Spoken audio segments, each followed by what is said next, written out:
Bonjour, bienvenue sur le podcast Entre nous dédié au marché financier.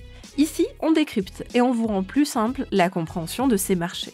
Aujourd'hui, on va vous parler du montant de l'épargne que vous pourriez toucher à la retraite. Comment est-il possible de se constituer un capital de 100 000 euros ? On a posé la question à Guillaume Meyer, directeur épargne et retraite d'entreprise chez Groupama Ganvie. Alors, c'est vrai que 100 000 euros, c'est une somme qui semble toujours difficile, voire impossible à économiser. Mais il faut savoir que pour y parvenir, notre meilleur allié, c'est le temps long. Car on ne le dira jamais assez, pour préparer sa retraite, il faut s'y prendre le plus tôt possible. Et on va pouvoir, pour ça, compter sur 3 éléments. Il faut mettre de l'argent de côté régulièrement, il faut en mettre un petit peu, et il faut en mettre de côté pendant longtemps, sur toute sa carrière, car c'est le temps qui permet de profiter des meilleures performances financières sur la durée. Et c'est quand on est jeune que c'est le bon moment pour démarrer. Ça permet de prendre des risques financiers qui permettront éventuellement avec le temps d'absorber des cracks financiers si malheureusement il y en a durant sa carrière. Alors il faut s'y prendre tôt, mais combien mettre de côté chaque mois selon l'âge que nous avons aujourd'hui ?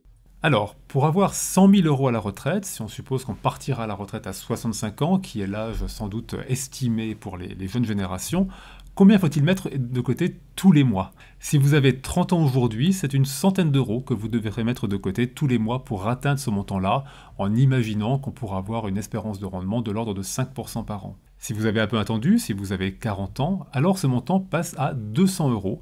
On voit bien ici l'impact sur la durée de cotisation. Et si vous avez encore un peu plus attendu, si vous avez 50 ans aujourd'hui, c'est 400 euros par mois que vous devrez mettre de côté pour atteindre 100 000 euros à 65 ans.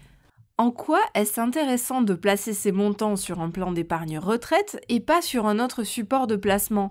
Une assurance vie par exemple ? Alors, le PER, le plan d'épargne retraite, contrairement à d'autres dispositifs d'épargne comme l'assurance vie, bénéficie d'un avantage fiscal supplémentaire, c'est ce qu'on appelle la déductibilité des sommes. Alors, qu'est-ce que ça veut dire ?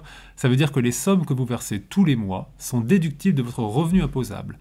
Vous allez donc diminuer votre imposition en finançant votre retraite future, ou, dit autrement, votre effort d'épargne sera plus faible grâce à ce coup de pouce fiscal.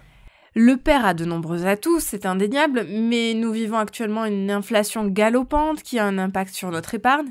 Alors que peut-on conseiller à nos clients qui visent toujours cet objectif de 100 000 euros à récupérer en capital lorsqu'ils prendront leur retraite ? Alors, en période d'inflation, ce qu'on conseille plutôt à nos clients, c'est que c'est le bon moment pour prendre un peu plus de risques financiers. Et surtout si on démarre tôt. Si vous avez 30 ans ou 40 ans aujourd'hui, avec un objectif retraite qui va être à plus de 20 ans, voire à 35 ans, c'est le bon moment justement de prendre plus de risques financiers, d'aller sur les marchés actions qui ont une espérance de rendement plus importante et qui permettra de mieux compenser l'inflation. Guillaume Meyer, merci. Merci. Vous avez aimé cet épisode ? Je vous invite à écouter les autres sur notre chaîne YouTube Gain Euro Courtage.